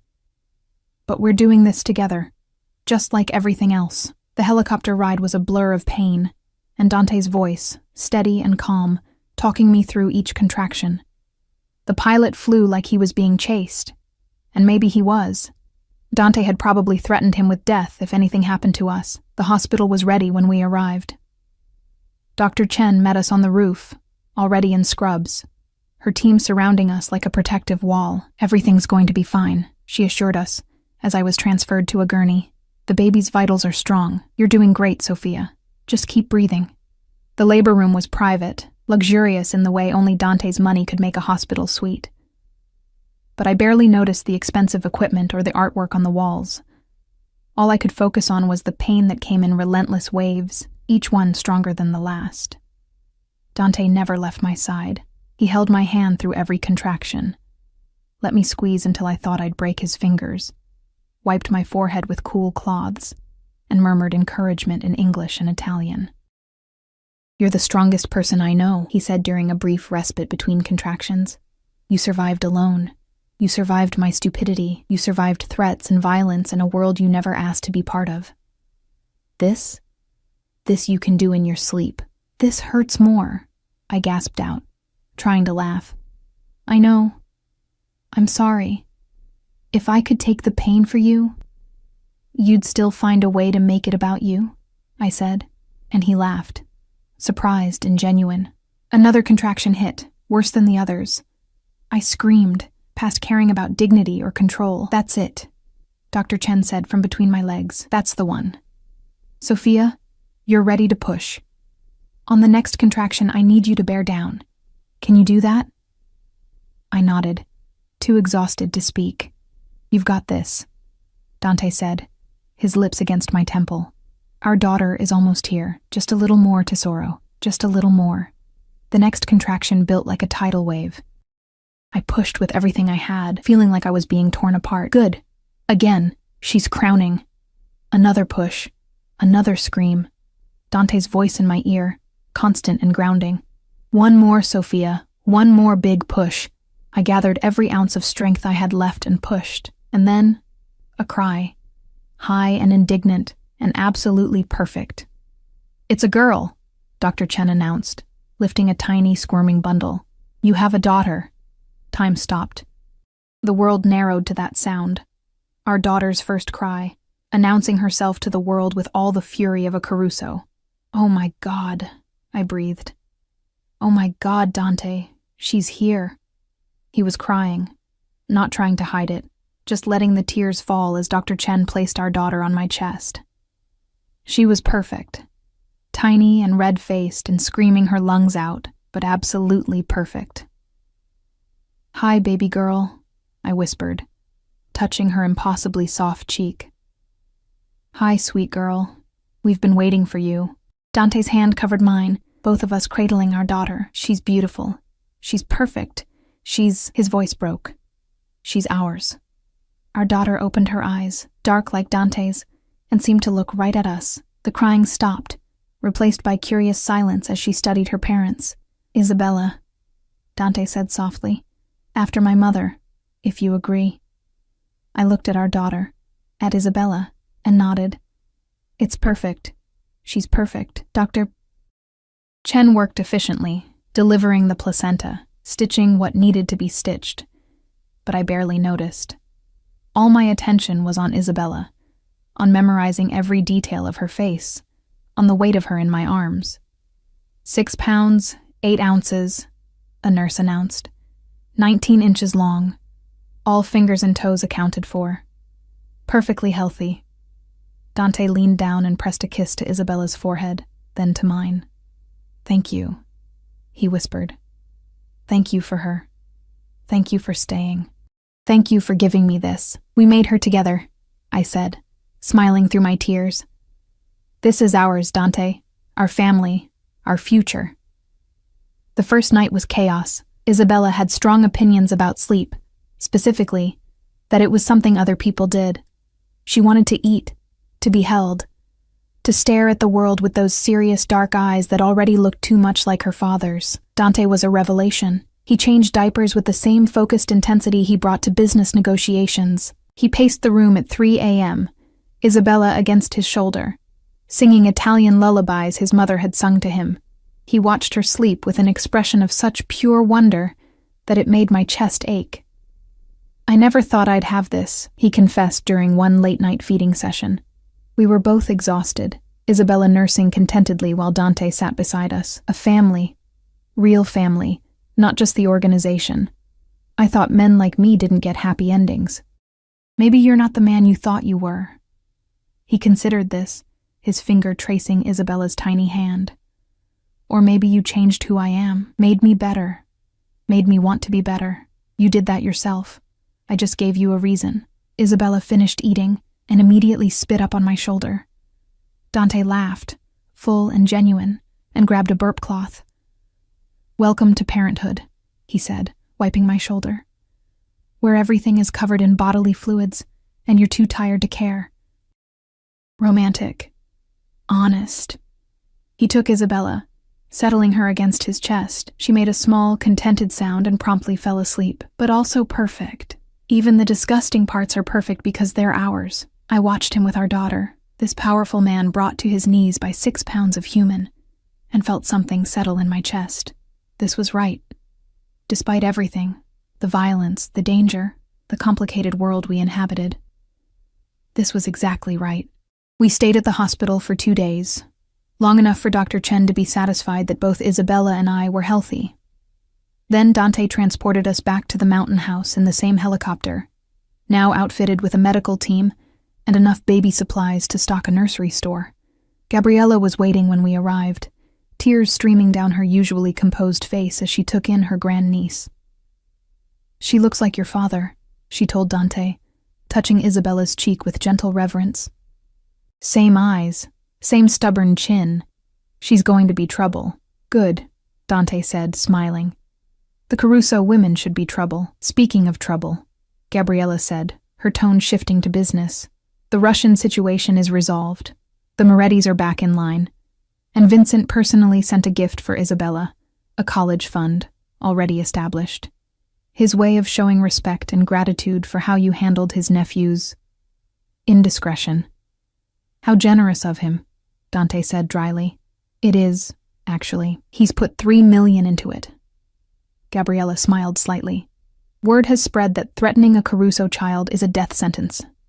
Literally, we haven't had a single incident in 3 weeks. You created peace through fear, Nipote. just like your father." Dante's expression darkened. "I'm not my father. No. You're better, because you have something he never did. A family worth protecting, and the wisdom to know when to step back from the front lines." She looked at me holding Isabella. "She's made you stronger. Both of them have. Don't forget that." After Gabriella left, Dante and I settled into our new reality. Days were consumed with feedings and diaper changes and the 1,000 small crises that came with a newborn. Nights were broken by Isabella's needs, by her cries that sent both of us stumbling from bed. It was exhausting. It was overwhelming. It was also the happiest I'd ever been. 6 weeks after Isabella's birth, Dante woke me before dawn. "Get dressed," he said, already showering. "Something nice but comfortable. Dante, it's 5 a.m. Isabella will be awake soon. Gabriella is here. She's watching Isabella for the day." I sat up, suddenly alert. "Why? What's happening?" He emerged from the bathroom, already dressed in dark slacks and a crisp white shirt. "We're going home, back to the city. There's something I need to show you." "Is it safe?" "Perfectly safe, I promise." The drive took 3 hours, Isabella sleeping peacefully in Gabriella's arms while we left. I pressed my face against the window, watching the mountains give way to suburbs, then to the familiar skyline of the city. But Dante didn't take me to the penthouse. Instead, we drove to a neighborhood I didn't recognize. Residential, tree-lined, with elegant townhouses that spoke of old money and quiet privilege. We stopped in front of a beautiful brownstone with a small garden and flower boxes in the windows. "What is this?" I asked. "Our new home." He helped me out of the car, leading me up the front steps. "I bought it last month, had it completely renovated." He unlocked the door and led me inside. The interior was stunning, high ceilings, original woodwork, modern updates that respected the building's character. But what struck me was how different it was from the penthouse. This felt like a home, not a showpiece. Warm rugs on hardwood floors, comfortable furniture that invited you to sit, art that was beautiful rather than expensive. "There's a nursery upstairs," Dante said, watching my reaction carefully. "Already set up, and a master bedroom with an attached office so I can work from home more. The security is state-of-the-art but hidden. No visible guards, no obvious cameras. To the outside world, we're just another wealthy family. Dante, this is too much? Not enough? Tell me honestly." "Perfect," I whispered. "It's absolutely perfect." He pulled me close, relief evident in every line of his body.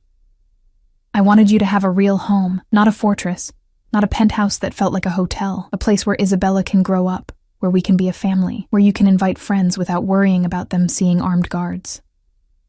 "What about your work? The family business?" "I'm stepping back." He said it calmly, but I could see the weight of the decision in his eyes. "Not leaving completely, but Marco is taking over day-to-day operations. I'll be a consigliere, an advisor, available when needed, but not running everything personally." I stared at him. "You're giving up being Don? I'm choosing my family over my empire. There's a difference." His hand cupped my face. "These past weeks with you and Isabella, I've never been happier. Never felt more complete. And I realized that all the power in the world means nothing if I'm not there to watch my daughter grow up. If I'm not there for you, your family will think you're weak. Let them. The ones who matter, Gabriella, Marco, they understand. They support it. And the ones who don't?" He shrugged. "They'll learn that retired or not, you don't cross a Caruso, especially not one protecting his family." I thought about the man who'd divorced me to keep me safe, the man who'd killed to protect us, the man who'd built an empire through ruthlessness and will. And now here he was, choosing to step away from all of it, for us. "Are you sure?" I asked. "This is everything you've worked for, everything you built." "No. What I built is standing right here in front of me." His hand moved to my stomach, then up to my heart. "This is my empire now, you and Isabella. Everything else is just business." I kissed him, pouring everything I felt into it, gratitude and love and the fierce joy of knowing he'd chosen us above all else. When we broke apart, he smiled. "There's one more thing. Come with me." He led me to a room at the back of the house. A study with floor-to-ceiling bookshelves and a massive desk. "This is yours," he said. "Your space." I thought, maybe you'd want to finish your degree. Or start the nonprofit you used to talk about. Whatever you want to do, you have the resources now, the freedom. I'd dropped out of college to marry him, had abandoned my dreams of working in social services. I'd thought those dreams were dead, sacrificed to being Mrs. Caruso. "You remembered," I said, my voice thick. "I remember everything about you. Every dream, every hope, every plan you had before I derailed your life." He took my hands. "I can't give you back the time we lost, but I can give you the future, whatever you want it to be." I looked around the study, at the empty shelves waiting to be filled, the desk where I could work, the window overlooking the garden where Isabella could play. This was a life, a real life, not just survival or protection or existing in the shadow of Dante's world. This was the partnership he'd promised. The future we'd both choose. "Thank you," I whispered. "Thank me by being happy. That's all I want. You happy? Isabella safe? Us together. Everything else is negotiable." We moved into the brownstone 2 weeks later. Isabella's nursery was painted a soft lavender, with hand-painted clouds on the ceiling and a rocking chair by the window where I could feed her while watching the street below. Dante set up his office and immediately started limiting his hours. He was home for dinner every night. He helped with the 3 a.m. feedings. He changed diapers without complaint and learned to fold the impossible origami of baby clothes. He was present in a way he'd never been during our first marriage, not the distant Don managing an empire, but a father completely devoted to his daughter, a husband rebuilding what we'd broken. One evening, 3 months after we'd moved in, I found him in Isabella's room. She was 6 months old now, starting to sit up on her own, babbling in a language only she understood. Dante sat beside her crib, just watching her sleep with an expression of such pure contentment that it made my eyes burn. "She smiled at me today," he said, without turning around. A real smile, not just gas. She looked right at me and smiled like I was the best thing she'd ever seen. I moved to stand behind him, my hands on his shoulders. "You are. To both of us." He reached up, covering my hand with his. "I keep thinking about the man I was. The choices I made. Divorcing you to keep you safe, pushing you away. If things had gone differently, if Marco hadn't called that night, if I hadn't found you. But you did. That's what matters. I almost lost you. Lost her. Because I thought I knew what was best." He turned to look at me, his eyes bright. "I won't make that mistake again. From now on, we decide together. Partners in everything." "Partners," I agreed. Isabella stirred, making small sounds of waking. Dante was on his feet immediately, lifting her with practiced ease. She blinked at him with those serious dark eyes, then broke into a gummy smile. "There's my girl," he murmured, kissing her forehead. "Did you have good dreams? Were you plotting world domination already?" I watched them together, this powerful man reduced to baby talk and silly faces, and felt something settle in my chest. This was what I'd wanted all along. Not the penthouse or the money or the protection. This, family, love. Home. "I have an idea," I said suddenly. Dante looked up from making Isabella laugh. "What kind of idea?" "The nonprofit. I want to focus it on helping pregnant women in crisis, the ones who slip through the cracks, who end up like I was, alone, struggling, not knowing where to turn." His expression softened. "That's perfect. What do you need?" "Funding, office space, maybe some connections to hospitals, clinics." I paused. "And I want to do it legitimately. No family favors, no leveraging your name. This needs to be separate from that world." "Agreed. I'll have my lawyer set up the foundation tomorrow." "But Sophia?" He waited until I met his eyes. "You can use my name when it helps. You're a Caruso. That comes with advantages. Use them for good." It took 6 months to get the foundation operational. We called it Isabella's Hope, partly because our daughter had inspired it, partly because hope was what these women needed most. We helped dozens of women that first year, provided prenatal care, housing assistance, job training, connected them with resources they didn't know existed, gave them the support I desperately needed during those dark months alone. And slowly, I began to understand what Gabriella had meant about being a Caruso wife. The power wasn't just about fear or violence. It was about resources, connections, the ability to make things happen, to help people who had no other options. I used Dante's name when it opened doors, used his connections when they helped secure funding, used the family's reputation when it convinced landlords to rent to struggling mothers. I took the dark legacy of his world and bent it toward light. Isabella's first birthday fell on a perfect spring day. We held the party in the brownstones' garden, kept intimate, just Gabriella, Marco, a few trusted friends, and Dr. Chen with her family. Isabella sat in her high chair, chocolate cake smeared across her face, laughing as Dante tried to wipe her clean and only managed to spread the mess further. "You're making it worse," I said, laughing. "I'm trying. She keeps moving." "Amateur," Gabriella said, taking over with practiced efficiency. Within seconds, Isabella was clean and happy, reaching for her grandmother with chocolate sticky hands. Marco approached me, holding a glass of wine I still couldn't drink.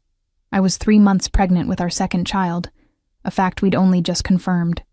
"She's beautiful," he said, nodding toward Isabella. "Strong, like her parents. Thank you, Marco.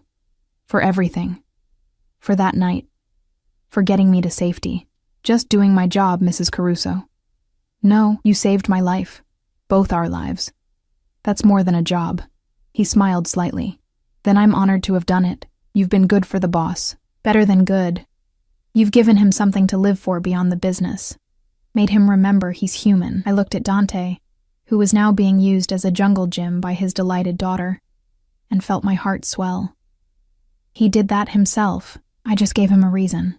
As the sun set and the party wound down, Dante and I sat on the garden bench, Isabella drowsing in his arms. The warm evening air carried the scent of the roses I'd planted, mixed with the distant sounds of the city we'd once fled. "Happy?" Dante asked softly. "Impossibly happy." I leaned my head on his shoulder. Sometimes I think about where we were a year and a half ago, how broken everything seemed, how certain I was that we'd never find our way back to each other. And now? Now I can't imagine any other life. Even with all the complications, all the darkness we've survived, this is exactly where I'm supposed to be. He kissed the top of my head. "I love you, Sofia Caruso, more than I have words for. You and Isabella and..." His hand moved to my still flat stomach. "This little one. You're my world. My everything. We love you too," I whispered. Isabella stirred, mumbling something that might have been Dada, and Dante's expression melted into pure joy. This was our happy ending, not perfect. Nothing about our life would ever be simple or safe or completely free from the shadow of Dante's past. But it was ours, built from broken pieces, forged in fire, and stronger for having survived. The Caruso Empire continued, but it no longer defined us. We'd created something new, a family built on truth instead of secrets, partnership instead of protection through distance, love that was strong enough to withstand the darkness. And as I sat there in our garden, surrounded by the people we loved, watching our daughter sleep peacefully in her father's arms, I knew with absolute certainty that we'd made the right choice, all of them. Every difficult decision, every moment of fear, every sacrifice had led us here. To this perfect evening, this perfect family, this perfect peace. We were home. Finally, truly, completely home.